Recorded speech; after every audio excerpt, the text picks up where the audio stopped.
أعوذ بالله من الشيطان الرجيم. بسم الله الرحمن الرحيم. هو الذي يريكم البرق خوفا وطمعا وينشئ السحاب الثقال خوفا وطمعا وينشئ السحاب الثقال. صدقت يا رب العالمين.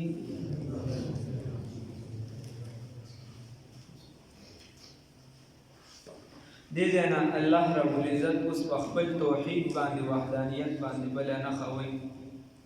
الله رب العزت وایي چې هو الذي الله هغه ذات دی یریکم البرق چې پیدا کړی د ستاسو د لپاره برېښنا او دا پړک ټوکیا چې دا کم رضا موږ ورته ګلګل بابا وایو په اسمان کې خوفا و طمعا باعث د یری او باعث د امید. نو دا خلکو ته په یو اړخ باندې الله وی یروي او د بعضې خلکو دپاره دا باعث ده تمې وي. وینشئ السحاب الثقال او الله رب العزت وی زه پیدا کوم څه لره چې پیدا کړي دي السحاب وریځې لره الثقال درانې. نو دا وریځې په خپل اندازه چې دې کموي د مطابق چې دا درنې شي بیا له باران وری. الله رب العزت فرمای چې دا برېښنا چې کومه ده یا دا بجلی ورته ووایه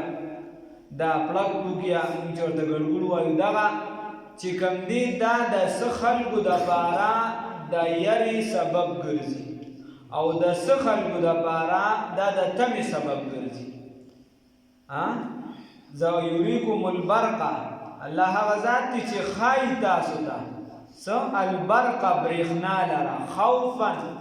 باعث د یری د بعضې ټولګو دپاره بعضې خلکو دپاره و طمعا او باعث د امید د بعضو خلکو دپاره. اوس د چا دپاره دا یری؟ اوس مسافر دی په لاره باندې روان دی او دا به یې ګړز ګړوز شي هغه وایي چې خدایه ځنګل دی څه شته نه او که دا را باندې باران شي زه به څه کوم.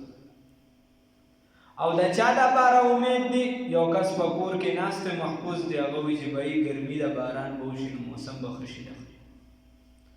بیا الله رب العزت فرمایي چې دا باعث د یری دی د چا دپاره؟ لکه مور بیبي فرمایي عایشه صدیقه بنت صدیق رضی الله تعالی عنهما وایي چې کله به وریځ راله او ترسو به باران نه وشوي نو رسول الله صلی الله علیه وسلم به کله بار وته د کوټې نه کله دننه کله بار کله دننه وایي چې باران به شروع شو نو بیا به کېناست بیا به آرام شو ځکه پته نه لګي د وریځې نه څه راځي په تا باندې الله څه راوځي. بل حدیث کې راځي چې کله به وریځ راله داسې کوره وغیره نو ای به د مانځه طرف ته متوجه شو. نو خوفا یره ده یا د کومو خلکو مثال په طور فصل لا رسېدلی دی اوس ترېشل دی یا وغیره نور د فصلونو مسنون یا چې دی نو د کلیالو د دغه هغه کیسه ده د هغه لوښي موښي تیار دي نو د دغې خلکو دپاره دا د یرې باعث دی. او طمعا تمه ده د چا دپاره چې څوک د باران امیدوار وي د هغې فصل ته د اوبو ضرورت وي وغیره د هغه ته تمه ده هغه وایي چې بس کاته ټیک. وینشئ السحاب الثقال او پیدا کړي دي هغه وریځې درنې لره. بیا الله فرمایي ویسبح الرعد بحمده او تسبیح وایي رعد په حمد د الله رب العزت سره او بحمده نه بعضو علماء بامره اغشتري په حکم د الله رب العزت سره. د الله رب العزت دوه قسمه صفات دي یو وجودي دي یو عدمي دي. یو صفتونه چې دي هغه د الله دپاره دي او یو صفتونه چې دي د الله نه نفي کېږي د الله دپاره صحیح نه دي. نو د الله دپاره صحیح نه دي لکه ته ووایې د الله زوی دی نعوذ بالله یا الله د چا نه پیدا دی یا د الله همعصر دی نعوذ بالله یا د الله سره په طاقت کې څوک برابر یا ته وایې چې الله پیدا کول کوي خو دا پلانکي هم کوي. نو دا صفتونه چې دي دا به د الله نه غیر الله دا نشي کولی دی کې به ورسره نبی به کې د غیر الله نه د الله نه به دغه صفتونه کټ کې چې الله د چا نه پیدا دی یا الله نه څوک پیدا دي دا صفتونه به د الله نه نبی کې ختمې به او بل صفات دي چې هغه د الله د ذات سره دي هغه څه شي لکه الله رب العزت پیدا کول کوي الله رب العزت بیماری راوړي الله رب العزت بیماری ښه کوي دا د بل چا د وس کار نه دی نو دا د الله صفات دي نو دوه قسمه صفات شو بیا ويسبح الرعد او تسبیح و رعد نو دا د رعد هو یو دی اواز ته ویل شي دا چې کوم دا غړغړ وي وغیرہ دې سره دا کوم اواز چي او ما تاسو ته ویلو چې په قران کې د شپږ فرشتو ذکر دی نو یا او رعد چې دا چې په دغه باندې کومه فرشته مقرره ده نه دغه نوم رعد دی رعد علیه السلام کما فرشتہ چې دا زلزلې راشي یا چې په دې هوا وغیرہ کې توازن برابر نه ګډوډوالی راشي نو دې تم چې دې ویل شي دې تم رعد ویل شي رعد نو الله رب العزت وی چې دغه فرشتہ دا رعد چې دا د الله رب العزت تسبیح بیانوي بحمده سره د پاکي ده هغه نو څه صفات دي چې کوم د هغه مناسب نه دي هغه ته نبی کوي چې دا د خدای والا نه دي او کوم چې د خدای سره مناسب دي دا هغه پاکي بیان یا دا کوم چې आवाज بیا کیږي دا ورسره مختلف نو علما وایي چې دا आवाज کې د خپل ماتحت فرشتو ته وایي چې شاباله په جلدی سره چې د الله په حکم کې رستواله رانه شي چې کوم دې د الله حکم یې تداوریت یا وغیرہ نشي بیا حدیث کی راضی افضل الکلام سبحان الله وبحمده افضل کلام چې دا سبحان الله وبحمده سبحان الله وبحمده او افضل وظیفه چې افضل وظیفه دا سبحان الله العظیم یا والحمد لله سبحان الله والحمد لله دا چې دا افضل وظیفه دا کشان دا بخاری شریف حدیث دی رسول الله صلی الله علیه وسلم فرمائی واهی حدیث دی رسول الله صلی الله علیه وسلم فرمائی کلمتان حبیبتان الى الرحمن خفیفتان على اللسان ثقيلتان في الميزان سبحان الله وبحمده سبحان الله العظیم رسول الله صلی الله علیه وسلم فرمائی وی دو کلمې کلمتان حبیبتان الی الرحمن وی دو کلمې دي او الله رب العزت ته ډېر زیات خوښي دي الله ته ډېر زیات خوښي دي ثقيلتان فی الميزان او خفیفتان علی اللسان په جبه باندې ډېر سپکې دي په اسانه باندې په هغې باندې تلفظ کیدی شي په اسانه سړی ویلی شي نو بیا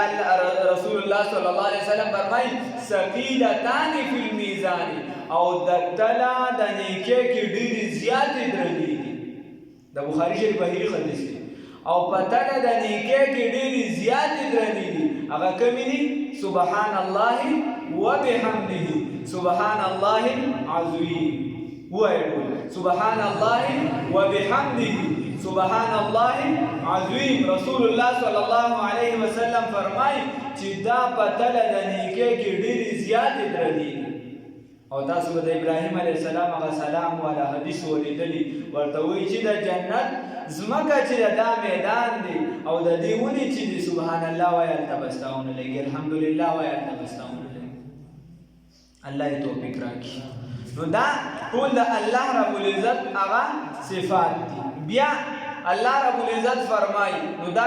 د دې وردم زیات پکاري ها سبحان الله وبحمده سبحان الله العظیم جواب یې د ټول پکاري نو ويسبح الرعد وتسبيح وإدغارات فرشتہ بحمدی سره د حمد د الله تعالی والملائکه او نور فرشتي موخان والملائکه فرشتي من خیفته د یری د الله تعالی د الله د یری د وجه ګره فرشتي نه ګناه نه کیږي خلاټه کې یاد ساتای کې خدای د سره دغه ماده نه دی هغه نه ګناه نه کیږي خو بیا د الله نه ډیر زیات یری نو والملائکه من خیفته او فرشتي د الله د یاري ويرسل الصواعق او نازلوي تندر لرا الله رب العزت را نازلوي سره د تندر لرا فيصيب بصر سوي بها دي لرا من يشاء چاته چوغړي دغه بجلی دغه تندر دا چې د الله چاته خوخه یغه ته ورسیږي دا مختلف شکلونه او دلته اشاره د علماوی چې زید بن ربیعه دا په یو مشرک او کافر ډیر زیات تکبر واله متکبر انسان ډیر زیات تکبر وکړي خود کې تکبر په زړه کې ډیر زیات و د الفاظو نه په صفا پته لګیدله په هغه الفاظو کې به د تکبر هغه خبرې وټولې مال جیداد ډیر زیات اولاد هم ډیر برابر نو رسول الله صلی الله علیه وسلم یو صحابي ولا راغی او مجلس لګیدلو خلک ناس ته دم خبرې کولې نو لږ سات هغه کې ناس ته سره بیا تاسو کو چې زید بن ربیعه په تاسو کې سوکت نه ورته دا کړه دی ورته را پاسې د صحابه خو ویو داسې خلک وایي په دنیا مونیا کار نو د چا په دغه کار نو چا پلوسې باندې کار نو چا تلان دی باندې نه کېده دې ته نه کېته چې دا بدماش دی که دا څه شي دی څه دې ته کته چې د الله والا حکم دی رسول الله صلی الله علیه وسلم ما ته ویلي دي په دې مخې ورته ووایي نو هغه ورپسې راپاڅېده هغه ورته وایي زه د الله د استازي د محمد رسول الله صلی الله علیه وسلم د طرف نه راغلی یم او الله واحد لا شریک دی د الله رب العزت سره په ذات کې څوک شریک نشته او قبر حق دی مړه کېدل حق دی ژوندي کېدل دوباره دا حق دی او قیامت حق دی عذاب د قبر حق دی دا یو څو خبرې ورته وکړلې نو چې کله ورته وکړلې نو هغه خندا شروع کړه چونکې ډېر زیات متکبر انسان هغه ورته وایي دا راته ووایه چې دا خدای دې د سرو دی که د سپینو دی او دا چې دی دا د پیتلو دی او کنه دا تانبې دی ستا دا خدای د څه شي جوړ دی چې څنګه دا ووایي نو دا بره نه په یو تنده راغلی موسم بلکل صفا او صرف په هغه باندې راپرېوته هغې ختم نو علما وایي کې هغه د هغه د تندر ته اشاره د الله وی ويرسل الصواعق او رسوي الله رب العزت دې تندر لرا ويرسل نازلوي الله رب العزت دې تندر لرا فيصيب بس رسوي بهادي لرا من يشاء چاته چوغواړي وهم يجادلون في الله او دې د خدای په باره کې جګړې کوي دې خو د خدای په باره کې جګړې کوي وهو شديد المحال او حال دا چې دغه الله رب العزت ډیر زور اور یو معنا وهو شدید المحال او حال دار چې دغه الله تعالی ډېر کلک راټینګونکی هغه چې راټینګي بیا سم راټینګي بیا الله رب العزت فرمای له دغه الله د بار دعوت الحق دعوت د حق والذین هاکسان يدعون چې دی رابري من دونه ما سوا د الله نه لا يستجيبون لهم غي جواب نشي ورکولی دوی ته بشیء په هیڅ الله رب العزت وایي د توحید درس د توحید دعوت دا د الله لپاره دی الله واحد لا شریک ذات دی بل څوک شریک نشته او هغه کسان چې دوی ورته آوازونه کوي که بوتانو ته آوازونه کوي که باباګانو ته آوازونه کوي که د دنیا یو عهدیدار ته آوازونه کوي الله وایي چې دا دې رابري لا یستجیبون لهم بشیء د دې سوال نشي قبلولی د دې له جواب نشي ورکولی الله وایي اوس هغه تاسو تمایل په دې صورت کې دوه مثال ذکر کیږي لومبنی نمبر مثال الله وایي د دې مثال داسې دی الا كباسط كفيه مگر كباسط كفيه پشان د هغه بندا چې خوار کړي ویلاسونه كباسط كفيه چې خوار کړي ویلاسونه ولل مای د وبو طرف ته ليبلغ فاه د بارا دي چې ورسي د وبو فاه خلد د دې خلیته د وبو ورسي الله رب العزت کوئی وما هو ببالغه او ندی دغه اوبر رسیدون کی خلد ده د دې خلیدا یو کس پروت دی الله رب العزت ویلان دی کوی دی او دی ور سره خوا کې پروت ولا سونه داسې خوار کړی دی او بو ته وایي چې الله راوچاته شه د ما د خولې ته راشه زه تږي د تندې مړ کېږي او رسۍ مسۍ نه رالي لاندې بل تدبیر نه کوي او دی وایي چې راوچاته شه د ما د خولې ته راشه نو الله رب العزت وایي وما هو ببالغه دا د دې خولې ته رسیدونکي نه دي یا ورسره نږدې سیند دی دی ورته پروت دی د نر بچي د اکبر باچا لټانو کې او دی ورته وایي چې دا اوبر ورسه زما د خولې ته ورسه نو الله رب العزت وایي دا وما هو ببالغه نو دا الله ته اسانه ده که ګرانه ده الله ته اسانه که ګرانه ده الله ته اسانه ده خو الله دا دنیا په دارالاسباب باندې مقرر کړې ده چې ته کار کوه ته کسب کوه ته لاس پې خوځوه بیا نور زما کار دی ته لاس وخوځوه که الله پکې طاقت واچو ته به ورنږدې شي ته به اوبه راوالې تا لاس نه دې خوځولې ته دې ځای کې ناست وې مردان ته دې لاړ شه مردان ته یې لاړ شه مردان ته یې لاړ شه ته وخوځه لاړ شه روان شه که الله توفیق در که اوبه راسي که الله توفیق در نه که پاتې به شي په لاره به مړ شي بل څه به راشي بل څه به راشي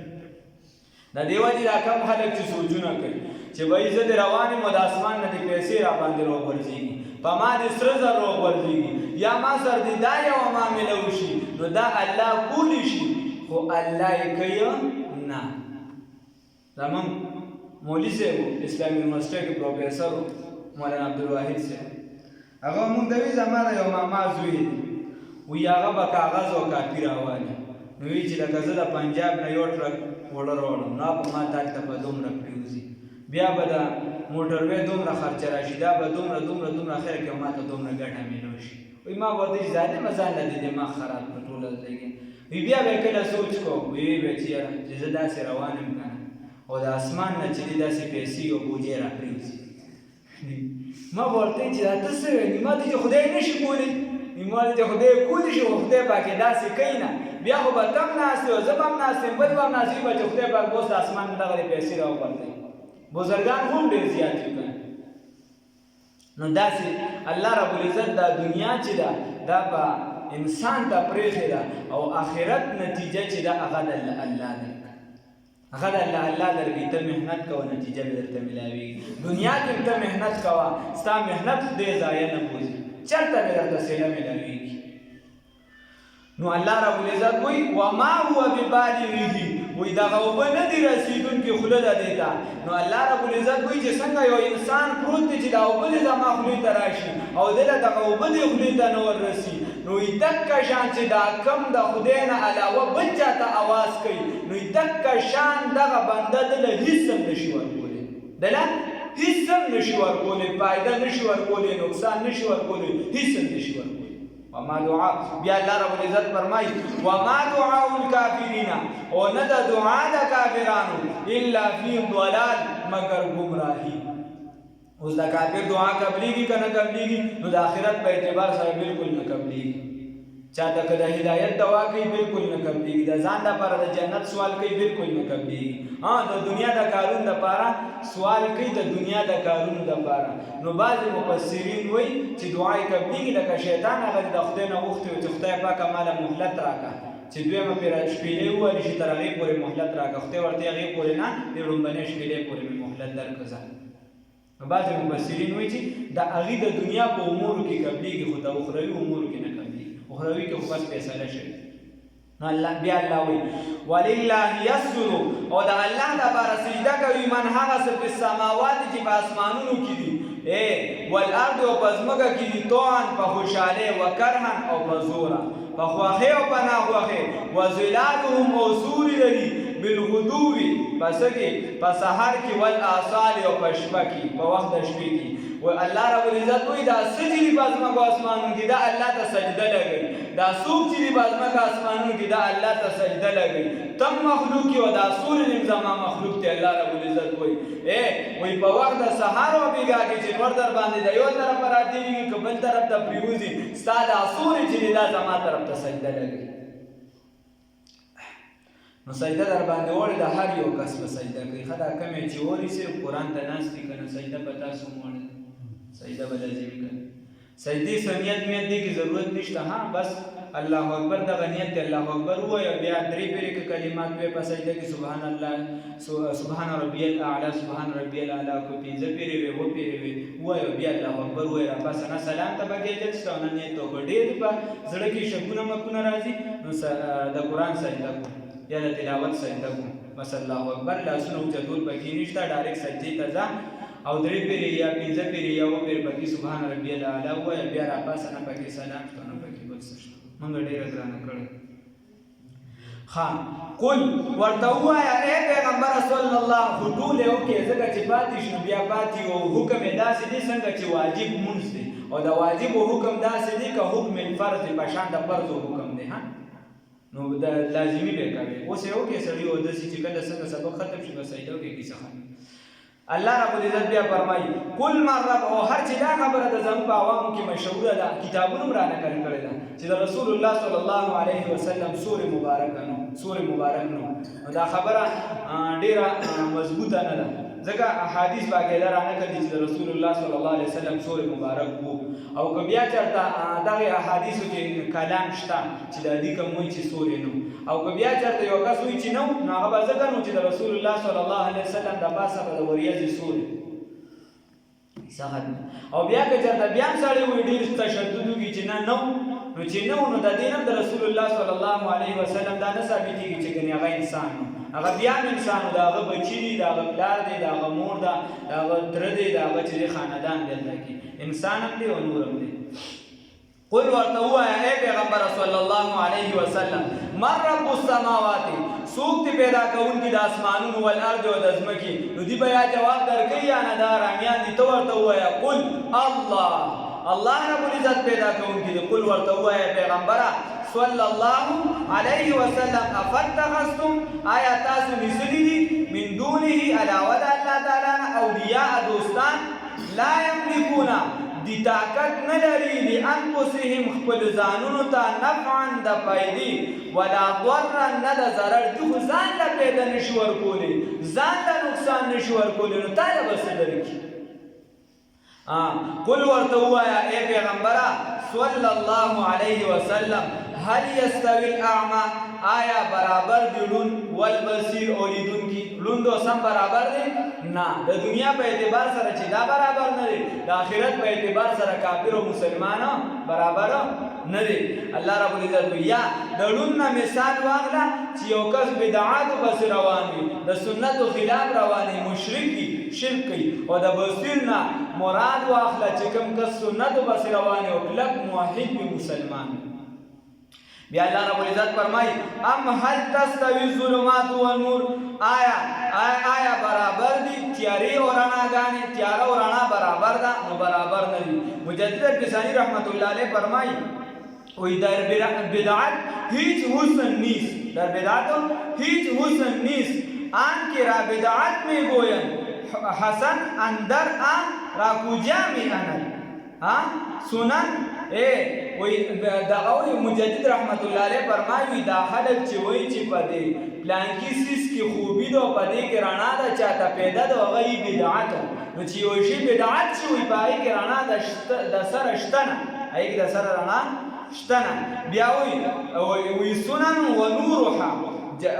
وی سنن و نورها بیا وی تمامها در سنن مصطفی است وی دا څومره چې رڼاګانې دي وی دا ټولې د رسول الله صلی الله علیه وسلم په سنتو کې موجودې دي وی دا ټول د رسول الله صلی الله علیه وسلم په سنتو کې موجود دي نو رڼاګانې بل ځای کې مه ګوره دا مه وایه چې دا بعید ده روشن خیاله دي او د اسلام خلاف روان دي او دا به پلانکي ده نه چې کوم د رسول الله صلی الله علیه وسلم خلاف روان دي مجدد البسانی رحمه الله فرمایي چې دا کوم په بدعاتو کې لګیا دي کې د سره رڼا شته دا ټول په تیاره کې اخته دي الله هم دې وساتي نو بیا فرمایي ورپسې وی ام هل تستوی الظلمات والنور آیا تیاره او رڼا برابر ده نو برابر نه ده ام جعلو دې ته ویل شي استفهام د بس پرېږده ام جعلو آیا دې ګرځولي لله د الله لپاره شرکا شریکان د الله لپاره شریکان جوړ کړي دي خلقو آیا دې پیدایش کړي دي خلقو چې پیدایش یې کړي که خلقه پشان د پیدایش د الله تعالی ام جعلوا آیا دی جوړ کړی دي لله د الله لپاره شرکا اداسي شریکان خلقو چې هغه پیدایش کړی که خلقي پشان د پیدایش د الله تعالی فتشابه الخلق نو ګډوډ شوی د پیدایش علیهم په دوی باندې دی داسې بوت جوړ کړی دی د ګوتم بوت داسې مجسمه ده یا د یو څه بل څه د دې داسې مجسمې دي داسې بوتان دي یا داسې خدایانې دي چې هغې د خدای پاک